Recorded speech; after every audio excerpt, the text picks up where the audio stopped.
साथियों, आज हम वेस्ट ऑफ वंडर में हैं और देखेंगे वेस्ट मटेरियल से जो यहाँ पर रेप्लिकाएँ तैयार की गई हैं वह किस तरीके की, और मैं कोशिश करूँगा मैं डे व्यू भी दिखा सकूँ और आपको नाइट व्यू भी दिखा सकूँ। कैसे बना, किसके दिमाग में यह आइडिया आया था और किन किन लोगों ने इसको अप्रिशिएट किया और ये कैसे पूरी तरीके से ज़मीन पर उतरा। आइए बढ़ते हैं आगे की तरफ और देखते हैं।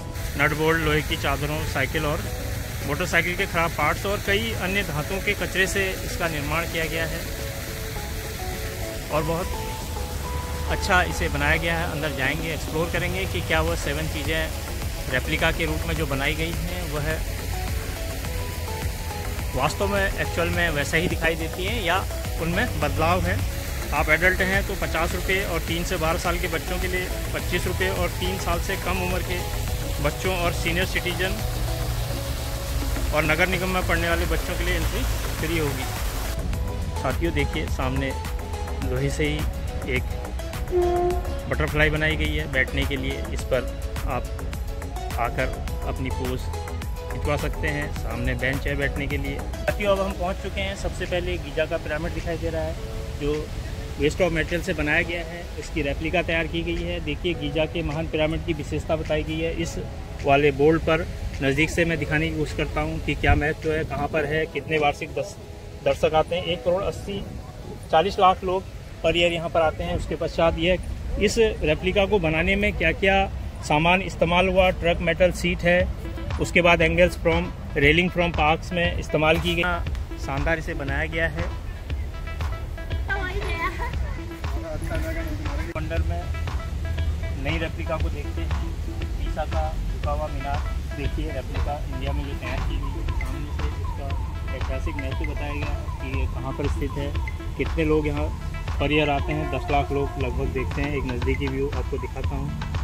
दोनों तरफ इंग्लिश हिंदी में लिखा गया है और आगे की तरफ इसमें क्या वेस्ट ऑफ मटेरियल इस्तेमाल किया गया है वह सारा बताया गया है। टॉप में क्या इस्तेमाल है, मिडिल में क्या है और लोअर में क्या इस्तेमाल किया गया है, कितना इसमें समय लगा है, यह सारी जानकारी इसमें दी गई है जिससे तैयार किया गया है।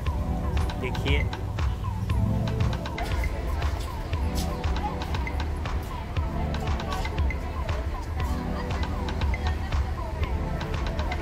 पढ़ते हैं, देखते हैं सामने हमें क्या दिखाई देता है। देखिए वेस्ट ऑफ टावर दिखाई दे रहा है। इस तरीके से इस रेप्लिका को बनाया गया है, उसको देखते हैं। नज़दीक में जाकर एक क्लोजअप देता हूँ कि क्या सामान इसमें इस्तेमाल किया गया है। देखिए अलग अलग चीज़ें अलग अलग पार्ट्स में इस्तेमाल की गई हैं। अप्रॉक्स टाइम क्या था, कितने दिन लगे हैं, क्या प्रोसेस था। 130 दिन में यह रेप्लिका सामने तैयार हुई है। वेस्ट ऑफ मटेरियल से तैयार किया गया। इसकी ऐतिहासिक महत्वता क्या है इसको नज़दीक से मैं आपको दिखाता हूँ। एफएल टावर की कितने दर्शक इसमें सालाना आते हैं। 70 लाख के आसपास इसमें दर्शक हर साल आते हैं। देखिए और अब हम बढ़ते हैं रेप्लिका की तरफ। एफएल टावर की देखिए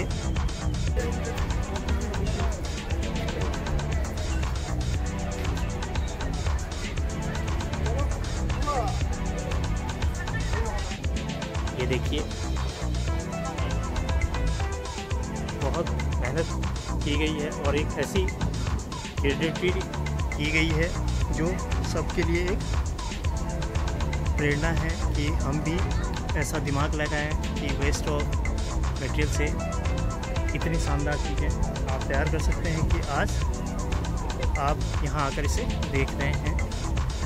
तो आगे की ओर बढ़ते हैं और देखते हैं वेस्ट ऑफ वंडर में अब हमें क्या दिखाई देता है। एक ओवरव्यू यहाँ पर दिया गया है। देखिए कोलिजियम का जो रोम में स्थित है और क्या इसको बनाने में किस पार्ट में क्या इस्तेमाल किया गया। नज़दीकी एक क्लोजअप मैं आपको दिखाता हूँ और क्या समय लिया है ये आप इस नोटिस बोर्ड पर पढ़ पा रहे हैं। और दूसरी तरफ कोलिजियम का ऐतिहासिक महत्व बताया गया है कि यह कहाँ मौजूद है, किस स्थान पर है, इसके निर्माण की शुरुआत कैसे हुई, कितने लोग इसे देखने आते हैं। एक नज़दीकी ओवरव्यू आपको दिखाता हूँ और फिर बढ़ते हैं कोलिजियम की तरफ। 50,000 उस समय इसमें लोग बैठ सकते थे।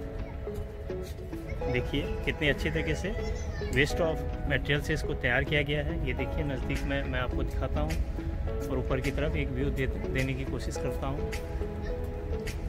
और यह अंडाकार उस समय बनाया गया था और चारों तरफ देखेंगे काफ़ी ज़्यादा ग्रीन एरिया है। देखिए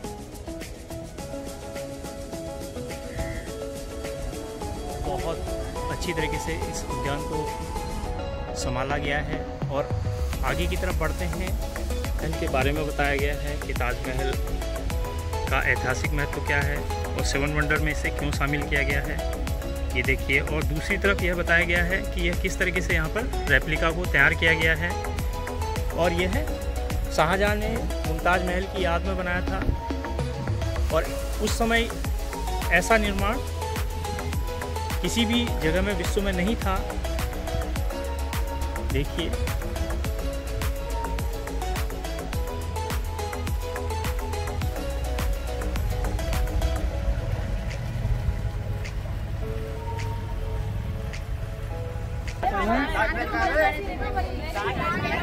हम देख पा रहे हैं रियो रिडीमर कैथोलिक पैरिशनर्स का सबसे महत्वपूर्ण स्मारक है जो ब्राज़ील में मौजूद है। पूरी हिस्ट्री यहाँ पर दी गई है। इस बोर्ड को मैं नज़दीक से आपको दिखाने की कोशिश करता हूँ, कहाँ पर है, क्या निर्माण प्रोसेस है, कितना समय लगा है, कितने वार्षिक दर्शक यहाँ पर आते हैं, यह इसमें सब कुछ मेंशन है। और दूसरी तरफ इस रेप्लिका को बनाने में क्या क्या इस्तेमाल किया गया है, ऊपरी हिस्से में, मिडिल पार्ट में, निचले हिस्से में, वह सब मेंशन है।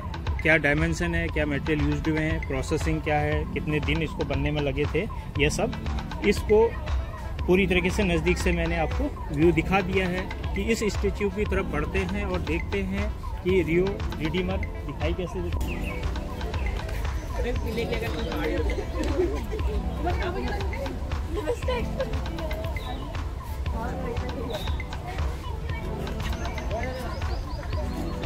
स्टैचू ऑफ लिबर्टी दिखाई दे रहा है जो न्यूयॉर्क के हार्बर में स्थित है।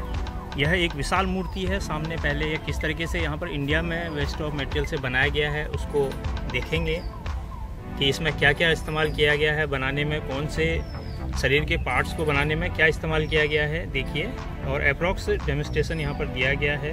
और दूसरी तरफ इसकी महत्वता बताई गई है। स्टैचू ऑफ लिबर्टी कहाँ पर मौजूद है, इसकी ऊंचाई क्या है, निर्माण शिल्पकार कौन थे, इंजीनियर कौन थे, वार्षिक दर्शक लगभग 45 लाख लोग इसे देखने आते हैं, देखिए। और सामने से अब एक ओवरव्यू मैं इस रेप्लिका का दिखाने की कोशिश करता हूँ और नज़दीक में जाएंगे, देखेंगे और ज़्यादा कि यह कैसा दिखाई देता है। देखिए जो वर्ल्ड फेमस है, देखिए। और इसका क्या ऐतिहासिक महत्व है। यह तांबे की मूर्ति जो एक्चुअल में है वहाँ न्यूयॉर्क में बनाई गई है और इसकी जो ऊंचाई है वो 151 फुट लंबी, 22 मंजिल इसमें बनाए गए हैं। इस मूर्ति के पास तक पहुंचने के लिए आपको 354 सीढ़ियाँ चढ़नी होती है। 2 गज की दूरी, मास्क है जरूरी के, जगह जगह इंस्ट्रक्शन दिए गए हैं। देखिए सामने। आइए साथियों आगे की तरफ बढ़ते हैं और एक छोटा सा वाटरफॉल दिखाई दे रहा है आर्टिफिशियल जो बनाया गया है।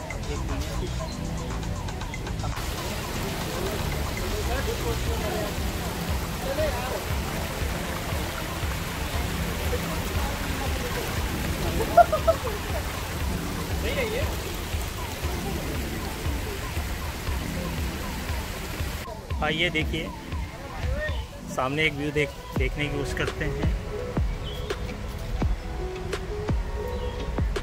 किस तरीके का यह यहाँ पर दिखाई देता है।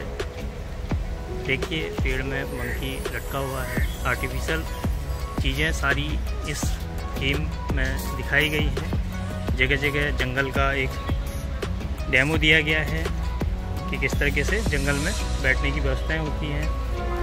ये देखिए वह रेस्टोरेंट जहाँ पर आकर आप चीज़ों को अपना एंजॉय कर सकते हैं, चीज़ें खा सकते हैं, ख़रीद सकते हैं।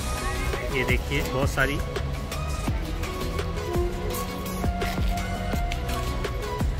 बहुत शानदार यह बनाया गया है। देखिए अलग अलग शॉप्स हैं।